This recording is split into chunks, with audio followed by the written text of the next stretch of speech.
నమస్తే.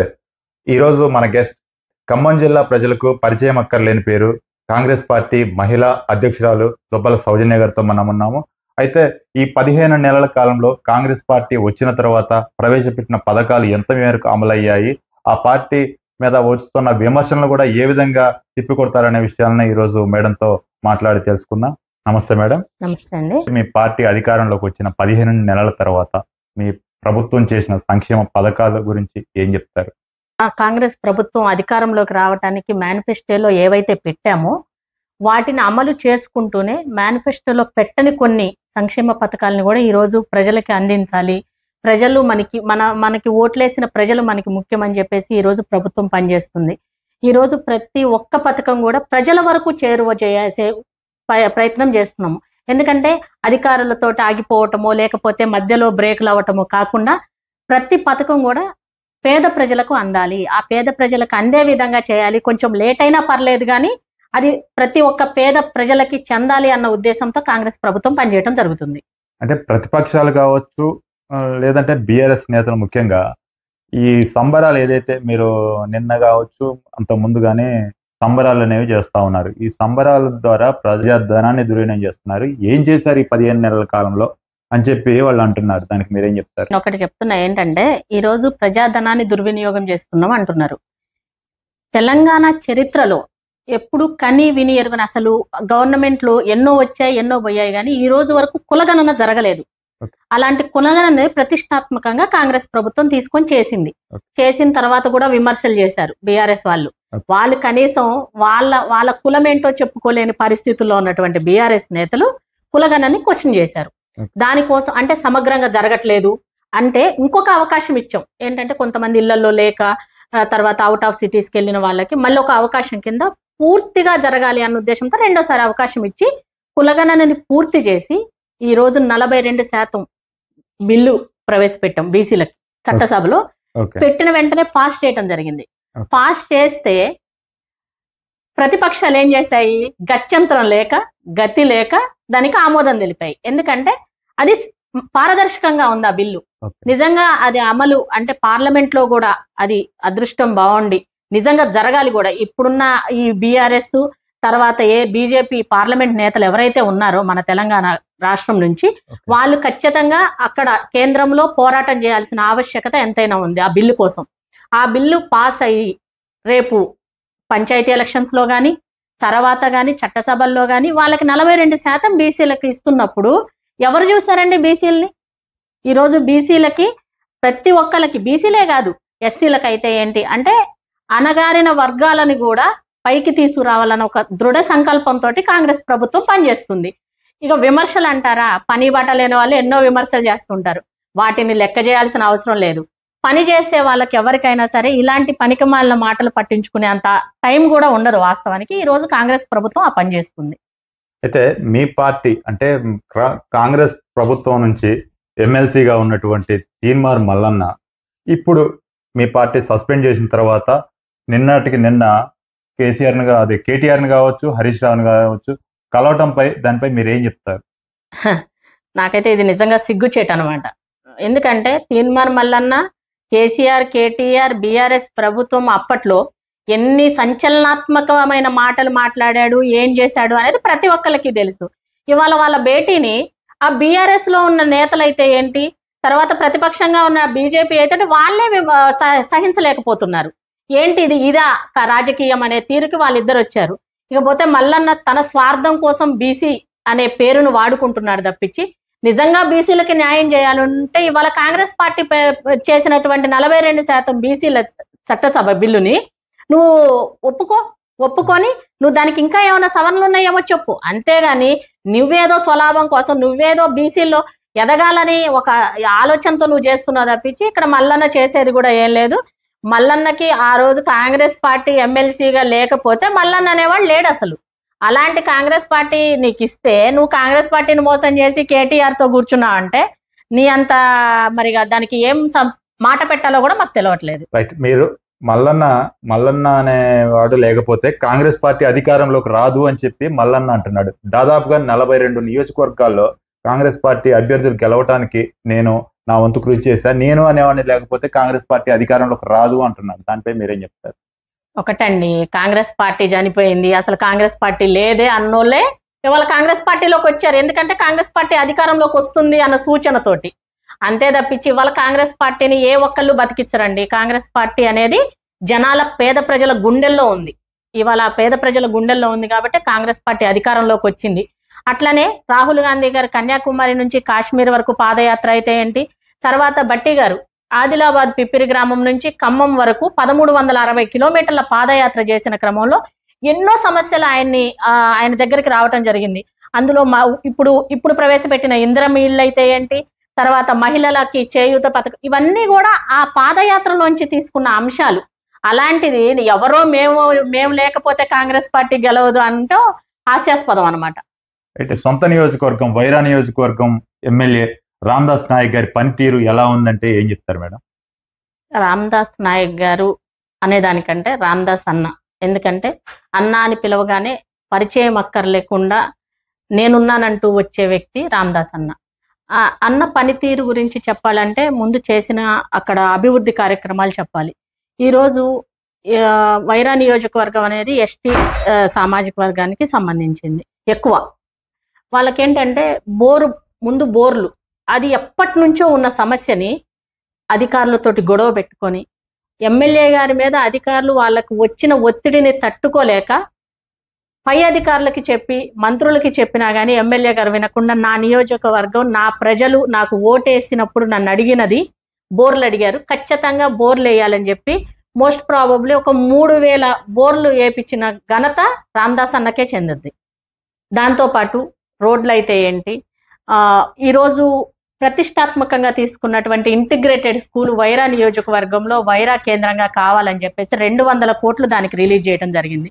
దాంతోపాటు 100 పడకల ఆసుపత్రి 26 కోట్లు దానికి శాంక్షన్ చేయడం జరిగింది. ఇవి రెండు కూడా వైరా నియోజకవర్గానికి తలమానికంగా ఉండేటటువంటివి. ఎందుకంటే ఎంతో మంది పేద ప్రజలు ఇక్కడ ఖమ్మం కానీ ఏదన్నా ఆరోగ్య సమస్య వస్తే ఖమ్మం కానీ విజయవాడ కానీ హైదరాబాద్ కానీ గవర్నమెంట్ పెద్ద స్థాయిలో 100 పడకల ఆసుపత్రిని వైరా నియోజకవర్గం కేంద్రంగా తీసుకొచ్చిన ఘనత ఏదన్నా ఉందంటే అది రామదాస్ నాయక్ గారిది. తన మీద ఎన్ని ఒత్తిళ్లు వచ్చినా సరే నా నియోజకవర్గానికి నేను పనిచేయాలి, నేను చేస్తాను అని చెప్పేసి కృతనిశ్చయంతో పనిచేస్తున్నటువంటి వ్యక్తి రామదాస్ అన్న. అయితే మీ కాంగ్రెస్ పార్టీ అధికారంలోకి రావడం కోసం 100 రోజుల్లోనే 6 పథకాలను అమలు చేస్తామనేది అయితే చెప్పారో ఆ 6 పథకాలు కూడా సరిగా అమలు అవ్వటం లేదు అనేది చాలా మంది వాదన. దానిపై మీరేం చెప్తారు? నేను అది వాస్తవానికి మనకి పేద ప్రజలకి వాళ్ళ చేరువకి అవ్వాలి పథకం అనేది. ఏదో పెట్టాము ఇచ్చేసాము అనేది కాకుండా అది ప్రతి ఒక్కళ్ళకి పేద ప్రజలందరికీ చెందాలి అని చెప్పేసి ఈరోజు ఫ్రీ బస్ పెట్టాం. అది ఇప్పుడు మహిళలందరూ కూడా ఫ్రీ బస్ని యూజ్ చేసుకుంటున్నారు. దానివల్ల మహిళలందరూ కూడా సంతోషంగా ఉన్నారు. అట్లానే 200 యూనిట్ల కరెంటు, దాన్ని కూడా చాలా మంది పల్లెటూర్లకు వెళ్ళి మనం అడిగితే అయ్యా దేవుళ్ళయ్యా మీరు అని చెప్పేసి దండం పెడుతున్నారు. ఇక్కడ బయట మాట్లాడే మాటలు కాదు, మనం జనాల్లోకి వెళ్ళి పేద ప్రజల దగ్గరికి వెళ్ళినప్పుడు కాంగ్రెస్ ప్రభుత్వం మీద వాళ్ళ ఒపీనియన్ వాళ్ళు చెప్పేది వింటుంటే ఒక్కోసారి మేము ఈ గవర్నమెంట్లో ఉన్నందుకు మేమే చాలా గర్వంగా ఫీల్ అయ్యే పరిస్థితి ఉండింది. ఎందుకంటే దాంతోపాటు ఈరోజు ఇంటిగ్రేటెడ్ స్కూల్ పిల్లలు చాలా మంది బయటికి వెళ్ళలేక ప్రైవేట్ స్కూళ్ళల్లో అత్యధిక ఫీజులు కట్టలేక ఇబ్బంది పడుతున్నారు. వాళ్ళకి ఈ ఇంటిగ్రేటెడ్ స్కూల్ వల్ల వాళ్ళే బుక్స్ ఇస్తారు, బట్టలు ఇస్తారు, ఒక పూట భోజనం పెడతారు, మంచి ఎడ్యుకేషన్ అందిస్తారు. ఇలాంటిది చేస్తున్నప్పుడు పథకాలు ఇంకా చిన్నవి ఉన్నాయి, అవి చేయాల్సిన ఉంది కాబట్టి. కాకపోతే ఏంటంటే ఒక పథకం సమగ్రంగా పూర్తయిన తర్వాత ఇంకొక పథకం వెళ్తే మనం కూడా ఏంటంటే ప్రజలకి ఎక్కువ సేవ చేసే అవకాశం ఉంటది. కాబట్టి కాంగ్రెస్ ప్రభుత్వం ఇచ్చిన ప్రతి హామీని అమలు చేస్తుంది, అందులో ఎటువంటి సందేహం లేదు. రేవంత్ రెడ్డి గారి ప్రభుత్వంలో బట్టి విక్రమార్క గారి సారథ్యంలో 100% ఇక్కడ ఉన్న మంత్రులు తుమ్మల నాగేశ్వరరావు గారు అయితే ఏంటి, శ్రీనివాసరెడ్డి గారు అయితే ఏంటి, ఖమ్మం జిల్లాని ఒక స్టేట్లోనే నెంబర్ 1 పొజిషన్కి తీసుకొస్తారు. అట్లనే మొత్తం స్టేట్ కూడా మంచిగా ఉంది. ఇవాళ చిన్న లోపాలు ఉన్నాయి, అవి సరిదిద్దుకుంటూ కాంగ్రెస్ ప్రభుత్వం ముందుకెళ్తుంది. సద్విమర్శల్ని మేము ఖచ్చితంగా స్వీకరిస్తున్నాం కూడా. వాటిని స్వీకరించి దానికి అనుగుణంగా కూడా పథకాలను రచించడం జరుగుతుంది. కానీ దురుద్దేశంతో కాంగ్రెస్ పార్టీ మీద బురద జల్లాలి, ప్రభుత్వం మీద బురద జల్లాలి అని మాట్లాడే మాటల్ని కనీసం మా ప్రభుత్వము వాళ్ళ పరిగణలోకి కూడా తీసుకోదు. ఎందుకంటే వాళ్ళకి అంత టైం లేదు మెయిన్. రైట్. అయితే మీరు చెప్తున్నారు పథకాలన్నీ అమలు జరుగుతా ఉందని చెప్తా ఉన్నారు. అయితే చాలా వరకు రుణమాఫీ అవ్వలేదంటున్నారు. లేదంటే మహిళలకి ఏదైతే 2500 ఇస్తామని చెప్పారో భృతి అది గూడా లేదంటున్నారు. ఇంకా రేషన్ కార్డులు గావచ్చు, ఇంకా చాలా ఉన్నాయి. ఇవి ఇంకా పథకాలు అనేవి అమల్లో రాలేదు అంటున్నారు. దానిపై మీరేం చెప్తారు? అంటే మనం గవర్నమెంట్ వచ్చి 15 నెలల కాలంలో 2 నెలలు పార్లమెంట్ ఎలక్షన్స్ కి కోడ్ పోయింది. తర్వాత మొన్న ఎమ్మెల్సీ ఎలక్షన్స్ కోడ్ వచ్చింది. ఈ టైంలో మనం ఒకటొకటి చేసుకుంటూ వస్తున్న క్రమంలో కొన్ని పథకాలు లేట్ అవ్వచ్చు. రుణమాఫీ అనేది చిన్న సాంకేతిక చిన్న చిన్న సమస్యలతో ఏమన్నా కొంచెం గొప్ప ఆగుండొచ్చు కానీ సమగ్రంగా పూర్తయింది రుణమాఫీ. ఇంకోటి ఏంటంటే రుణమాఫీ అయిన వాళ్ళకి దయచేసి నేను దీని ముఖంగా నేను తెలియజేసేది ఏంటంటే మీరు రుణమాఫీ అయిందన్న విషయాన్ని బయటికి రండి. ఎందుకంటే 1% రుణమాఫీ కాని వాళ్ళేమో మాకు కాలేదని చెప్తున్నారు. 99% రుణమాఫీ అయిన వాళ్ళు మీరు అయింది అని చెప్పకపోవటం వల్ల గవర్నమెంట్ మీద ఎదుటి వాళ్ళు చేసే విమర్శలకు మనం అవకాశం ఇచ్చిన వాళ్ళం అవుతున్నాం. కాబట్టి ఖచ్చితంగా రుణమాఫీ పూర్తి స్థాయిలో అమలు జరిగింది. చాలా మంది దీని ద్వారా లబ్ధి పొంది ఉన్నారు. ప్రధానంగా ఇప్పుడు వైరా నియోజకవర్గంలో ఎమ్మెల్యే రామదాస్ నాయక్ గారు ఎంత మేర అక్కడ అభివృద్ధికి ఎంత మేర తీసుకొచ్చారు, ఎంత అభివృద్ధి జరిగిందంటే మీరేం చెప్తారు? ఈ 15 నెలల కాలంలో ఆయన తీసుకొచ్చిన నిధులు 850 కోట్ల వరకు వైరా నియోజకవర్గానికి నిధులు తీసుకురావడం జరిగింది.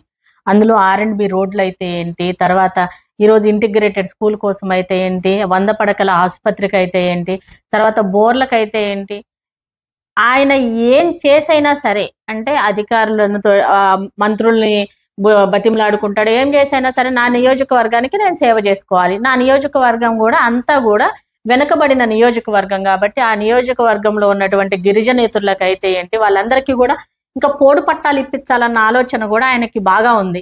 ఆయన ప్రతి క్షణం ఈ నియోజకవర్గ సంక్షేమం కోసం, నియోజకవర్గ అభివృద్ధి కోసం, అలాగే తన్ని నమ్ముకున్న కార్యకర్తల కోసం, తన్ని నమ్ముకున్న నాయకుల కోసం పనిచేసి ప్రజల్లో మమేకమై. ఇంకొకటి ఏంటంటే ఆయన దగ్గర మెచ్చుకోదగ్గ విషయం, నేను ఒక ఎమ్మెల్యేలా అనేది ఉండదు. సామాన్య ప్రజలతో కలిసిపోయి ఆ సామాన్యుల్లో ఒకళ్ళలాగా ఉంటూ అక్కడ ఉన్న సమస్యల్ని తెలుసుకొని ఒకవేళ చెప్పినా చెప్పకపోయినా ఆయన దృష్టికి మామూలుగా వచ్చినా సరే దాన్ని సాల్వ్ చేసే ఇదే విధంగా ఉంటాడు. కాబట్టి ఆయన అందరివాడుగా ఆయన్ని పేరు తెచ్చుకుంటూ నియోజకవర్గంలో సమస్యల్ని ప్రతిక్షణం పనిచేసుకుంటూ వెళ్తున్నాడు. మీరు సామాన్యుడు బతిమలాడుకుంటాడు అధికారుల్ని అని అంటున్నారు, కానీ ఈయన పేరు చెప్తే అధికారులు భయపడుతున్నారు.